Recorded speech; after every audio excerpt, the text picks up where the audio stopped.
Nous allons partir à Bellara sur la côte basque où depuis 10 ans nous n'avions pas vu de telles vagues. La crème de la crème des Big Wave Riders était au rendez-vous. Benjamin Sanchi, Justine Dupont, Shane Dorian étaient au rendez-vous. Alors forcément avec mon équipe on a fait nos valises pour les retrouver là-bas. Voici le récit de cette super session.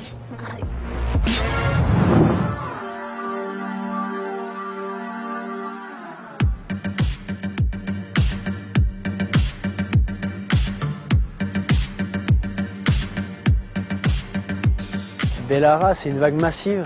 La vague française par excellence. Tout est surdimensionné. Mais c'est beaucoup d'adrénaline, c'est très intense. Alors on parle de vagues de 50 pieds. C'est comme si c'était une grosse descente de ski avec une avalanche derrière. Est-ce que je suis capable de tenir jusqu'en bas de la vague? C'est complètement incroyable.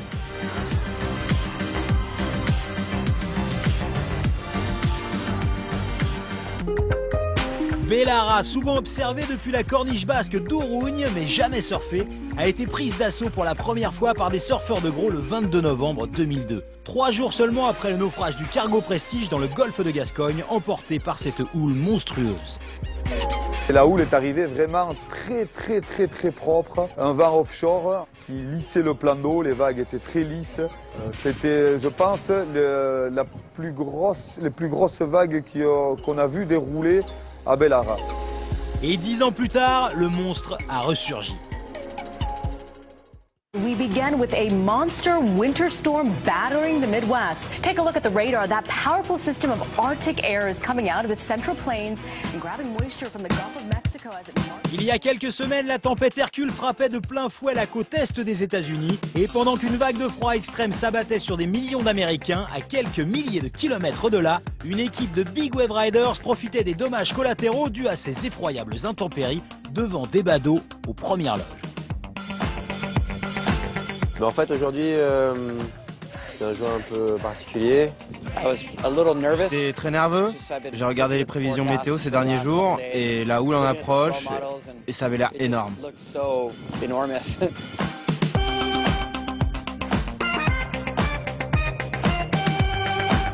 Des vagues gigantesques de 8 à 15 mètres à quelques centaines de mètres du rivage, la bonne dose de swell pour mettre un surfeur à l'eau. Arrivé au lever du jour au large et j'avais qu'une envie, c'était vraiment en prendre une vague et m'éclater et en prendre une. Les conditions étaient assez difficiles avec beaucoup de clapots parce qu'il y a eu pas mal de vent offshore. Ce qui rendait la rame et la visibilité difficile et surtout ce qui était compliqué c'était une fois que tu étais debout de rester sur ta planche et d'arriver jusqu'en bas de la vague en fait. Sur une des premières vagues je me sentais pas à l'aise avec ma planche, du coup j'ai préféré changer et prendre celle de mon ami Pilule et il m'a tracté sur une superbe vague. J'en suis resté sur cette vague et je suis super content. Et il a de quoi car c'est un privilège de pouvoir se frotter à ce genre de vague réservé à une élite bien entraînée. Je n'ai pas préparé en tant qu'être humain à ne serait-ce que t'en rapprocher. Caresser une telle rage et une telle démesure, c'est... je sais pas, j'arrive pas à trouver les mots. Comme je te dis, je suis encore traumatisé, je suis sorti de l'eau, ça fait 3 heures que je suis sorti de l'eau. Je suis encore en train de trembler, j'ai le cœur à 2000, j'ai la boule à l'estomac.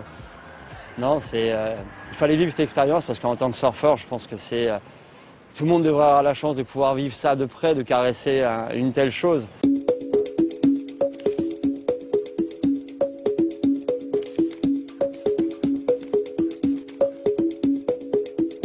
Ans plus tôt, il n'y avait pour ainsi dire que des locaux dans l'eau, à savoir Peyo Lizarazu, Max Larecht, Michel Lalonde, Vincent Lartisien, Fred Bass et Yann Benetrix, les défricheurs. Mais cette fois, certains internationaux avaient fait le déplacement, à l'image de Shane Dorian, grand nom de la discipline, venu dompter la bête à la rame.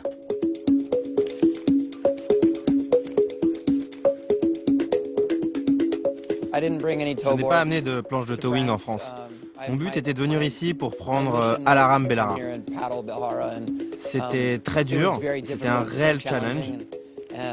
Se positionner et trouver une vague à prendre au bon endroit, c'était vraiment dur, mais super sympa.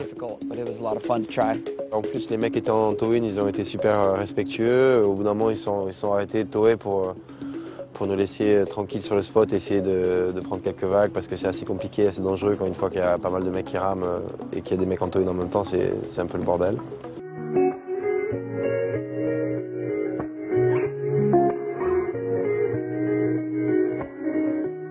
Pas mal de monde au pic donc ce 7 janvier 2013 pour une session exceptionnelle. Ça n'était pourtant pas la première. Le 22 décembre, une houle moins consistante a tout de même donné lieu à du beau spectacle. Car il suffit simplement qu'elle se réveille pour que Bellara soit impressionnante. Et s'y mesurer demande beaucoup d'humilité.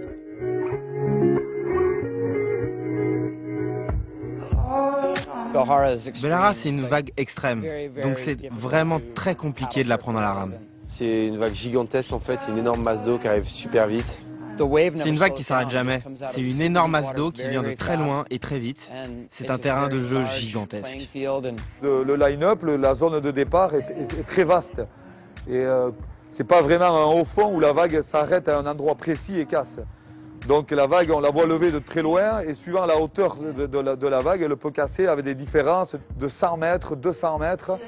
Donc pour se placer, c'est très difficile. Si tu veux vraiment bien partir, il faut partir plein pic et surtout être vraiment au bon endroit. On ne peut pas partir un peu tard, on ne peut pas partir un peu trop tôt et essayer à la rattraper. Non, il faut vraiment partir à l'endroit parfait. C'est un autre monde, puis surtout des paramètres qui sont indéfinissables humainement parce que tout est surdimensionné. La puissance et l'engagement qu'il faut pour aller là-dedans, mentalement déjà il faut être préparé, il faut des années d'entraînement je pense pour justement être physiquement apte à pouvoir encaisser ne serait-ce que les chocs de la descente dans la vague. Parce que ce sont des clapots d'à peu près 1 mètre, 1 mètre 20 qu'il faut encaisser, lâcher à une vitesse de 80-90 km/h.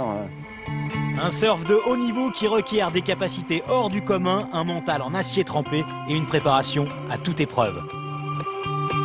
En cas de problème, je me suis quand même assez bien entraîné ces 2 dernières années notamment, au niveau des apnées, de la natation, tout ça. Et je pratique assez régulièrement le surf dans des conditions un peu plus musclées. Donc physiquement, je me sentais bien. J'ai eu 2 vagues où je suis restée un peu longtemps sous l'eau, mais la même chose, hein, j'avais le gilet. La seule chose à faire, c'est être le moins paniqué possible, faire le moins de gestes possible. Donc voilà, je sais que je peux rester longtemps, donc juste être confiante et remonter à la surface. Si le surf est une discipline individuelle, dans ce type de conditions, il devient un véritable sport d'équipe.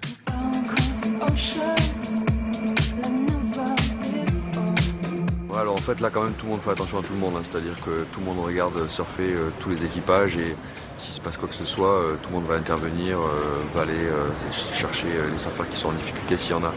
Avoir un binôme qui est prêt à risquer sa vie en jet ski pour venir te chercher aussi, parce qu'il y a ça aussi, hein, tu laisses ta vie entre les mains de la personne qui conduit le jet ski et à chaque incident ou à chaque boîte que tu prends, le mec doit oser entre les 2 vagues qui arrivent, même s'il y a une vague de 15 mètres qui pète, oser aller te chercher dans l'impact s'il faut. Sinon, à tout moment, tu peux noyer ou perdre ton ami et là, après, c'est toute une vie à y réfléchir. Mieux vaut en effet connaître les risques, les maîtriser pour passer toute sa vie à se souvenir et à rêver de la vague parfaite. Yeah. Hey, records on my demo. Did y'all boys not get the Bon, encore une super journée, une très belle session. Donc je suis contente de pouvoir aussi avoir vu le spectacle parce que les garçons ils font bien tir à bourre, Sancho a eu de super vagues. J'aimerais vraiment revenir ici. C'était super de voir le potentiel de cette vague aujourd'hui. Il y a eu quelques grosses vagues que j'aurais voulu prendre à la rame. C'est dur de trouver son bonheur en une seule session. J'étais quand même très heureux de prendre 2 vagues et j'aimerais vraiment revenir ici. Je vais discuter avec Sancho. On va regarder de près les prévisions de la houle et je reviendrai ici, c'est sûr.